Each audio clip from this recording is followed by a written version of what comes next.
제가 결함을 쭉 찾아보니까 결함을 찾았을 때 거리가 더 두꺼워지면은 결함 신호가 잘 안 나왔습니다. 그렇죠? 예. 그래서 이게 이제 거리가 증가되면은 초음파가 손실을 일으켜서 결함 신호가 좀 낮게 나온다. 이걸 보셨을 건데, 그러면 회사 입장에서는 어떤 사이즈의 분량이 나왔는데 그 사이즈보다 크면 분량이 되는 건데, 결국은 그 기준이 되는 회사의 사이즈를 정해놓고, 아니면 그 사이즈가 어디에 있느냐에 따라서 위치가 멀리 있으면은 이게 작은 결함이 돼버리는 거고, 가까이 있으면 큰 결함이 돼버리는 거거든요. 신호가 높이 올라오니까. 그러니까 뭔가 기준이 안 되지 않습니까? 그래서 그 지금 기준을 만드는 단계에서 하는 방법을 한번 보여드릴 겁니다. 그래서 이 방법을 사용하시면 동일한 크기의 결함이 어느 위치에 있든지 간에 똑같이 올라옵니다. 높이가. 그래서 그거 그리는 거를 지금부터 한번 해보도록 하겠습니다. 그래서 장비에서는 그 기능이 어디 있냐면, 우리 고 같으면은, 유선 고 같으면은 중간에 DAC, NTC라는 기능이 있고요. 60 같으면은 이제 DAC라는 기능이 거기 이제 들어가 있습니다. 그래서 그 기능을 활용을 해가지고 장비 운영하는 것을 한번 보여드리도록 하겠습니다. 그래서 결함이 실제 보시면은 멀리 있을 경우에는 이 결함이 조금 약하게 뜨고, 조금 가까이의 결함이 있으면은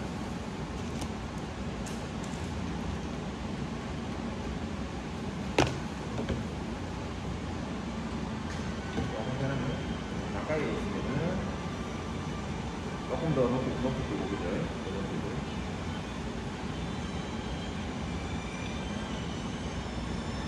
그래서 위치에 따라 조금 틀리게 나오는데, 이렇게 이제 높게 뜨졌었죠. 이거를 갖다가 맞춰주는 과정을 한번 해보도록 하겠습니다.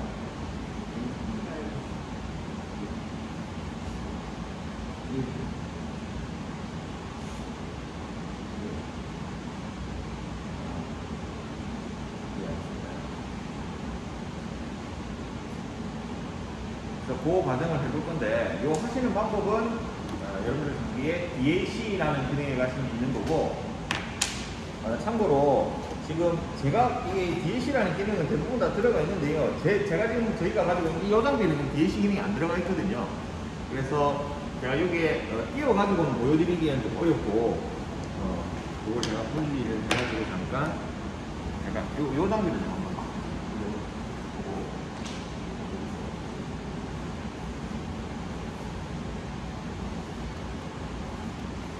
여기에 좀 띄우기는 어렵네요.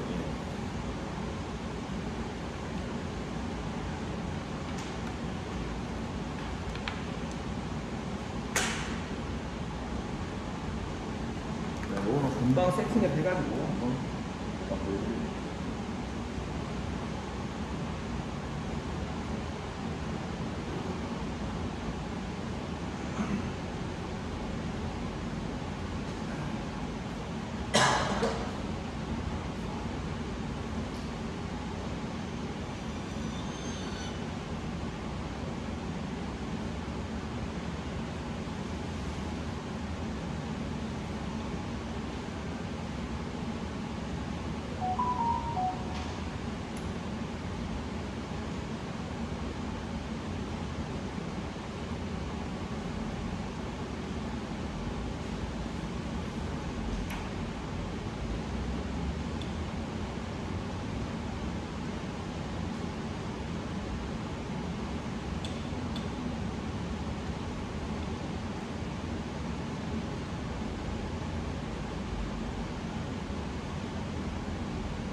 약간 요거는 시간이 조금 걸리네요. 요거 말고 다른 거 일단 해보도록 하겠습니다.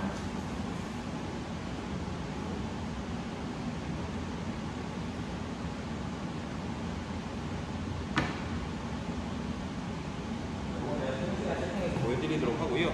자, 그러면 오늘 해볼 거는 어제 했던 거하고 이제 조금 이제 연장선상에서 한번 해볼 건데요. 어제 저희가 그 교정하는 거 해보셨죠, 그죠? 그래서 지금부터 해볼 거는 뭘 해볼 거냐?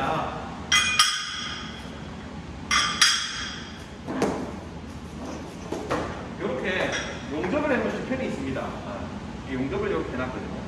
이 용접시편 안에 다 저희가 이제 결함을 다 만들어 놨습니다. 안쪽에 파가지고.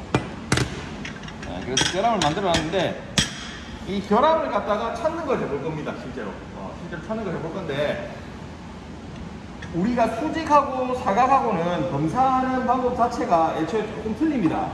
조금 다릅니다. 틀린 게 아니고. 그래서 수직으로 검사를 할 때는 그냥 내가 여기를 검사하고 싶다 하시면 그냥 이렇게 올리시면 돼요. 그죠? 이렇게 올려서 이거 조금 검사를 하시면 돼요.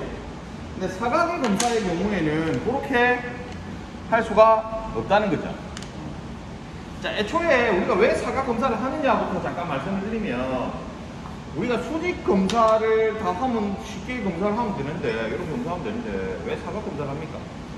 용접부로는 비드라는 게 있죠. 이런 식으로 비드, 이런 식으로 위에 그 비드가 있기 때문에 접촉이 안 돼요. 이런 식으로 유격이 생기지 않습니까?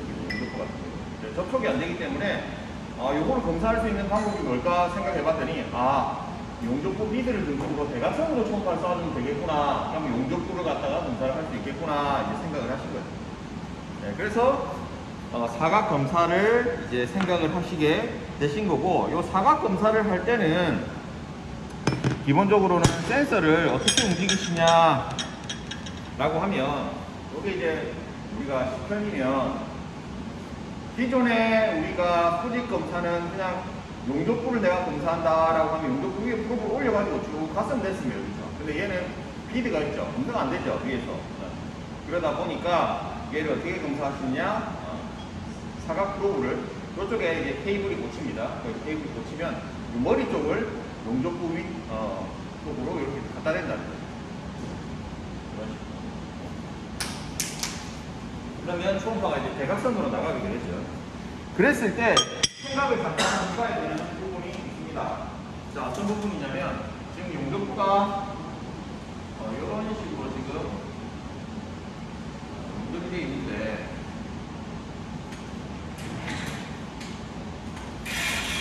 자, 이런 식으로 되어 있는데, 프로브를 제가 이렇게 여기 구멍이 있고 이렇게 있거든요. 그러면 검사가 여기서 지금 이 프로브가 지금 45도 프로브인데,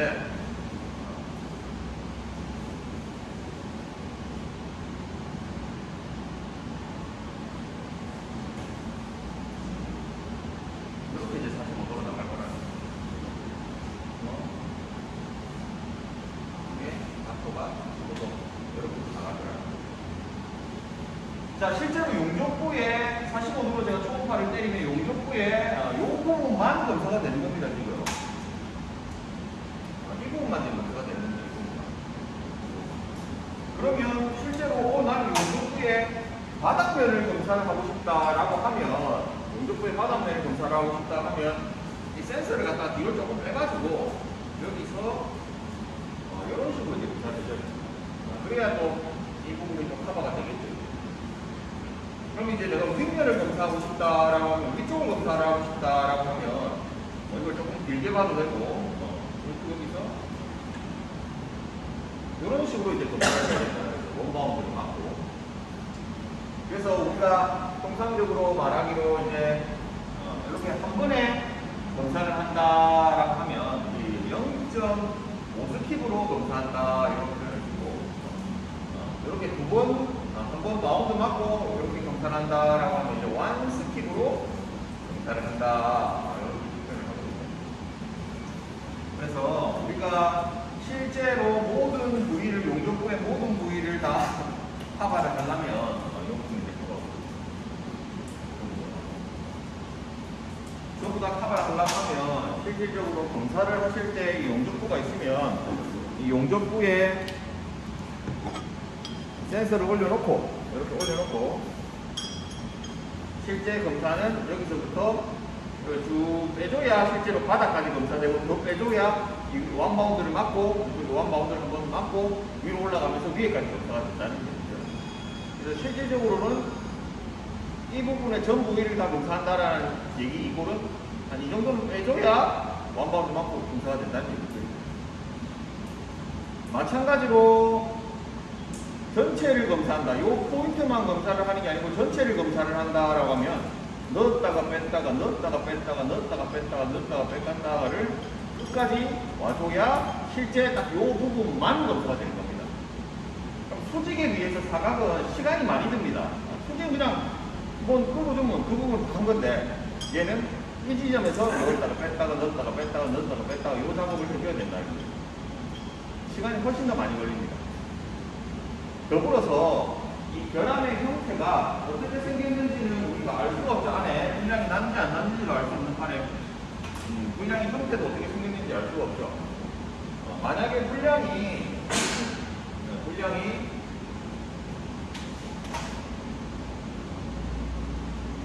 이런 식으로 생겼으면은 여기서 내가 검사를 했을 때 잘 잡히겠지만 예를 들어서 내가 이쪽에서 검사를 한다고 생각하면 여기서 이렇게 검사를 하면 이 분량은 여기 내가 공을 땅 쳤는데 여기 맞고 이렇게 이제 맞고 이렇게 맞고 가버립니다. 그렇죠? 그러면 이 분량이 여기서 지금 안 잡히는 겁니다. 그렇기 때문에 우리 용접부 검사할 때는 앞서 말씀드린 것처럼 넣었다 뺐다 해 주셔야 되는데 플러스 알파로 이걸 돌려가지고 반대편 쪽에 반대편에 와서도 결함이 어떻게 생겼는지 모르니까 이렇게 해주셔야 된다. 요거 하나 검사할 때 얼마나 걸릴까요? 숙련된 작업자가. 이 최소한 여기서 넣었다 뺐다 요 작업 해주셔야 되고 또 돌려서 요 작업 해주셔야 되고 만약에 이거 수직으로 했으면 얼마나 걸릴까요? 10초 안에 끝납니다. 그럼 여기서부터 폼이 붙이죠. 그렇죠? 요 부분만 한다고. 여기 한번 쏙 하면 5초도 안 걸리죠. 근데 사각의 경우에는 넣었다 뺐다 요 작업을 해야 되니까 시간이 상당 부분 많이 소요가 된다는 거죠. 그래서 사각 검사가 수직 검사보다 어려운 이유가 이런 작업을 할 게 많습니다. 그래서 제가 한번 요거를 갖다 하나 잡고 검사를 한번 해서 실제 신호가 어떻게 올라오는지 한번 보여드리도록 하겠습니다. 예.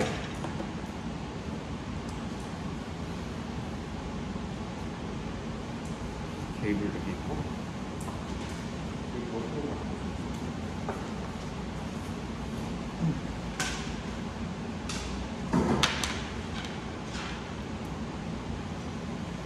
자, 사각의 경우에는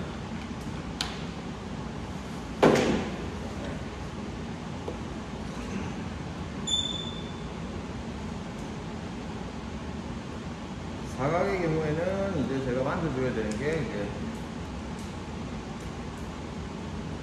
속도가 3,200 딜 마일드. 자, 실제로 프로브를 갖다 대보면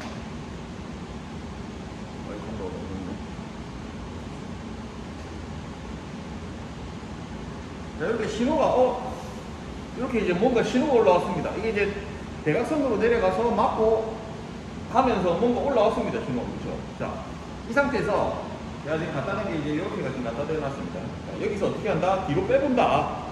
쭉 뒤로 빼봅니다. 이렇게. 장비에서 어떻습니까? 뭐가 신호가 올라오긴 올라오죠? 자, 넣었다가 뺐다가 넣었다가 뺐다가.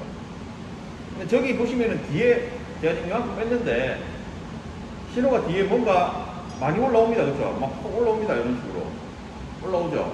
제가 첫날 말씀드렸었는데 수직하고 사각하고 결함을 보는 방법에 대해서 말씀드렸는데 수직의 경우에는 바닥에 맞은 신호 기준으로 잡아가지고 그거 앞에 뭐가 올라오든 걔가 없든 뭐 이런 식으로 분량으로 뺀다 사진 그리면서 보여드렸죠. 사각은 실질적으로 정상 부위는 아무것도 안 떠야 정상입니다 말씀드렸거든요. 그죠? 지금 보시면 뭐가 올라옵니다. 이런 식으로. 그죠? 그럼 얘가 불량입니까? 라고 물어보시면 불량일 수도 있고 아닐 수도 있습니다. 네. 자, 그래서 제가 이 불량이 뭔가 신호가 올라왔을 때 불량이 아닌 경우를 뭐라고 말씀드렸냐면 엣지부에 뭔가 구석위에 맞거나 위에 맞거나 이렇게 엣지부에 맞으면 올라올 수 있다 이 말씀을 드렸거든요. 자, 그걸 한번 제가 해볼게요. 자, 제가 여기 갖다 댔더니 뭔가 신호가 올라왔습니다. 이런 식으로. 그죠? 만약에 여기 올라온 신호가 전체적으로 다 올라오면 제가 이제 프로그램을 밑으로 밑방향으로 쭉 내릴 겁니다. 전체 다 올라온다면 얘는 불량이 아니라는 거죠. 전체 어떤 부위에 맞고 올라온다는 거죠. 옆으로 쭉 가보겠습니다. 신호가 저짝에 올라오는 신호가 옆으로 쭉 가고 있는 중이거든요. 똑같은 위치에 똑같이 계속 올라옵니다. 보시면 그죠? 그러면 얘는 이제 유추할 수 있죠. 작업자가. 아, 이거는 어떤 조직에서 올라오는 거구나. 결합이 아니고 이렇게 유추를 할 수가 있다는 거죠. 근데 요게 제가 옆으로 쭉 가는데 특정 위치에서만 올라와? 그럼 얘는 이제 불량이다 라고 얘기를 할 수가 있다는 거죠. 옆으로 가면 안 올라오는데 이런 식으로 제가 지금 약간 조절하고 있지만 옆으로 가면 아무것도 안 올라오는데 이런 식으로 하면 여기만 올라오네? 그럼 얘는 불량이 되는 겁니다. 옆으로 가면 안 올라오는데 그죠? 또 이렇게 하니까 올라오네? 불량이 되는 겁니다. 그래서 기본적인 검사 루틴은 뭐냐면 여기서 프로브를 딱 갖다 대고 넣었다가 뺐다가가 루틴이고 기본 루틴이고, 근데 내가 만약에 여기 검사를 하다가 뭔가 이런 식으로 신호가 올라왔습니다. 이 장비에서 보시면 뭔가 그 자리에 신호가 올라왔습니다. 그럼 그랬을 때는 옆으로 가보는 겁니다. 옆으로 갔는데도 저 위치에 그대로 뭐 계속 신호가 올라오네? 라고 하면 어떤 특정 조직에 맞고 반사되는 신호다라고 생각하시면 된다는 거죠. 그래서 얘도 마찬가지로 틀린 그림 찾기라고 생각하시면 돼요. 왔다 갔다 하다가 지금 이런 식으로 제가 지금 넣었다 뺐다 하고 있거든요. 넣었다 뺐다 하다 보면 특정 위치에는 계속 올라와요, 어차피. 요 위치에 옆으로 가도 계속 올라오거든요, 지금. 요거는 조직에서 반사되는 신호다. 실제 결함이 아니다라고 생각하시면 되고. 두 번째, 왔다 갔다 해다 특정 위치에만 이렇게 올라와? 옆으로 갔는데 안 올라와? 제가 일부러 좀 죽여볼게요. 안 올라와? 이러면 그 자리에 불량이다라고 보시면 된다는 거죠. 하시는 방법은, 검사 요령은 이렇고, 자, 두 번째, 요걸로 찾으시면 됩니다. 두 번째.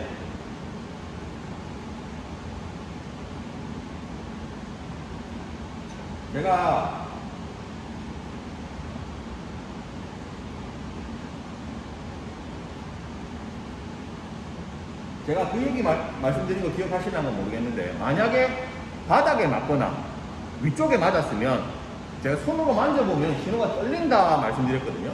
실제로 떨리는 거 한번 해보겠습니다. 자, 뭘 보시면 되냐면 여기 어떤 신호가 올라왔지 않습니까? 자, 올라왔을 때 제가 한번 바닥을 갖다가 손에 글리세린 이거 컴퓨터 세정제 묻혔거든요. 이 상태에서 한번 만져볼게요. 신호가. 자, 신호가 그냥 떠 있습니다. 지금 보시면 제가 뭐 그냥 잡고 있습니다. 다른 거 없이. 여기서 한번 만져볼게요. 신호가 뚝뚝 떨어지는 거 보이십니까? 앞서서 봤던 것처럼. 이 신호 그대로 있거든요. 이제 가만히 놔두면 그대로 있습니다. 이 상태에서 신호 높이가 지금 보시니까 50, 약 한 50% 정도 뜨죠, 높이가. 근데 제가 이걸 만지면 이렇게 둥둥 이렇게 움직이죠.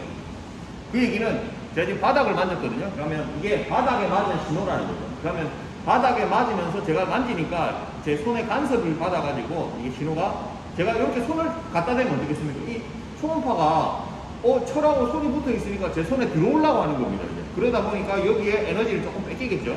그러다 보니까 신호가 떨어지는 겁니다. 이런 식으로. 그래서 제가 요걸 기준으로 해서 말씀드리면 만지니까 신호가 떨리더라. 이런 식으로. 가만히 있으면 안 떨리죠. 근데 제가 만지니까 신호가 떨립니다. 그 얘기는 이쪽에 맞은 신호구나. 얘는 결함이 아니구나를 알 수가 있다는 거죠. 실제 검사를 이런 식으로 넣었다 뺐다 해주다 보면 결함이 한 군데서 잡힌다는 거죠. 자, 요거 하실 때 주의하실 점은 뭐냐면, 사실은 이제 요 작업을 하기 위해서는 계산기가 필요하긴 한데, 여러분들한테 뭐 계산기로 계산해서 하십시오 하면 너무 어려우니까 조금 현실적인 힌트를 좀 드리자면, 자, 이 센서마다 이 각도를 다 가지고 있거든요. 45도다, 60도다, 70도다 이렇게 이제 각도를 가지고 있는데, 용접부가 이렇게 있으면 45도 프로브 같은 경우에는 실제적으로 각도가 이 각도가 45도다 보니까 제가 조금만 움직여도, 한 이 정도만 움직여도 45도면 뭐 바닥까지 갑니다. 근데 예를 들어서 반대편에서 70도를 쓴다라고 하면, 70도를 쓴다라고 하면 70도의 각도는 45도 정도 가기 크죠. 이렇게 나와야 돼.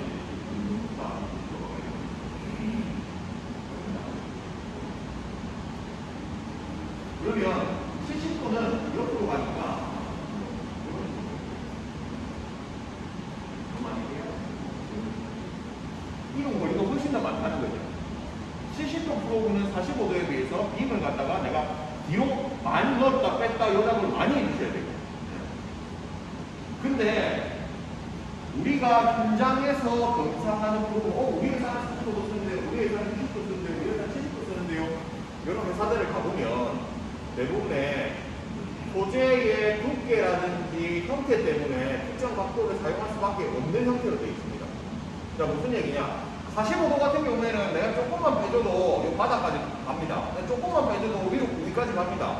자, 근데 여기서 그럼 45도가 조금만 움직여도 되니까 더 좋은 거 아닙니까? 검사도 빨리 되고 라고 하신다면 그런 건 아니고요.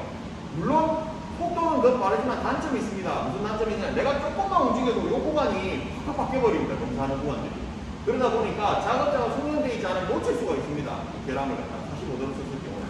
근데 60도를, 70도를 써버리면 이게 내가 조금 움직인다고 해서 사실은 검사 구간이 바뀌거나 하진 않는데 많이 움직이가 바뀌거든요. 그러다 보니까 좀 더 정밀하게 검사를 할 수가 있어요. 70도의 경우에. 그러면 두께가 예를 들어서 얇은 소재 같으면 여기 이제 얇은 소재 같으면 두꺼운 소재 같으면 얇은 소재 같으면 45도를 써버리면 내가 조금만 움직여도 위로 가버립니다. 그렇죠? 얇은 소재. 그럼 얇은 소재를 검사할 때 45도를 써버리면 이게 검사가 나오면 결과가 안 나올 수가 있습니다. 그럼 얇은 소재는 70도로 요 방향으로 길게 검사를 해줘야 된다. 그러니까 두께가 얇다 보니까 내가 조금만 움직여도 검사할 수 있습니다. 70도를 쓰더라도. 두꺼운 소재 같으면 거꾸로 70도를 못 씁니다. 두꺼운 소재 같은 경우에는 이거 두껍다 보니까 70도를 쓰면 이렇게 가는데 한 이만치 빼야지 이렇게 갑니다. 그럼 내가 현장에서 검사해야 되는 소재가 여기에 요정해놨다. 근데 여기가 좁다. 내가 뒤로 뺄 수 있는 공간이 없다라고 하면 70도를 강제로 못 쓰게 되는 겁니다. 쓰고 싶어도. 특히 이제 넥스딜 같은 경우에는 이게 형상 자체가 원형으로 되어 있다 보니까 뒤로 뺄 수 있는 공간들이 많이 없다는 거죠. 많이 빼버리면 무슨 현상이 생기느냐? 똑같은 현상이 생깁니다. 이 프로를 내가 밑에까지 검사하려고 많이 빼버리면 길이가 길어지니까, 빔이 움직여야 되는 길이가 길어지니까 초음파 신호가 약해집니다. 그럼 결함이 있더라도 안 잡힙니다, 이제. 그러다 보니 어쩔 수 없이 공문이나 이런 게 있기 때문에 이제 파이프 같은 경우는 45도를 쓰게 해주시는 게 대부분 다 전속적인 부분이고, 편강 같은 경우에는 두께가 얇은 경우에는 70도를 쓰시고, 두꺼운 경우에는 45도를 써주시는 게 좋다는 거죠. 그럼, 각도는 보통 몇 도 씁니까? 45도, 60도, 70도, 요 세 가지를 가장 많이 씁니다. 요게 이제 우리나라 아니라 전 세계의 각도의 거의 한 90%를 차지한다라고 해서 유망하게 나타나요. 요 각도 세 개로 다 대부분 다 검사가 다 커버가 됩니다. 근데 뭐 예를 들어서 우리 회사는 45도 쓰는데 60도 쓰면 안 됩니까? 쓰셔도 안 잡히는 게 막 잡히고 그런 건 아니고요. 좀 더 정밀하게 잘 잡히냐 안 잡히냐 요 싸움이라고 보시면 됩니다. 그래서 그렇게 검사를 하실 거고, 자, 생각해 보시면은 제가 지금 가지고 계시는 프로들이 우리 회사는 45도를 가지고 있다. 그럼 조금만 움직여도 됩니다. 그죠? 70도를 쓰고 있다. 상대적으로 많이 움직이게 됩니다. 그 부분이 제가 좀 힌트로 알려드리고 싶었던 부분이고, 실제로 여기 시편이 있으니까 가져가셔가지고 한번 결함이 이게 결함인 것 같다라고 해서 한 번씩 잡아 보시길 바랍니다. 예. 생각하시다가 또 안 되면 불러주시면 제가 가서 도와드리도록 하겠습니다. 여기 시편들은 많이 있고요. 예.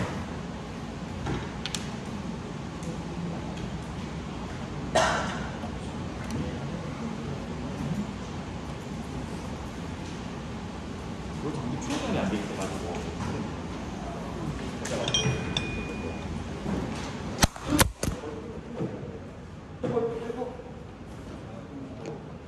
괜찮습니다.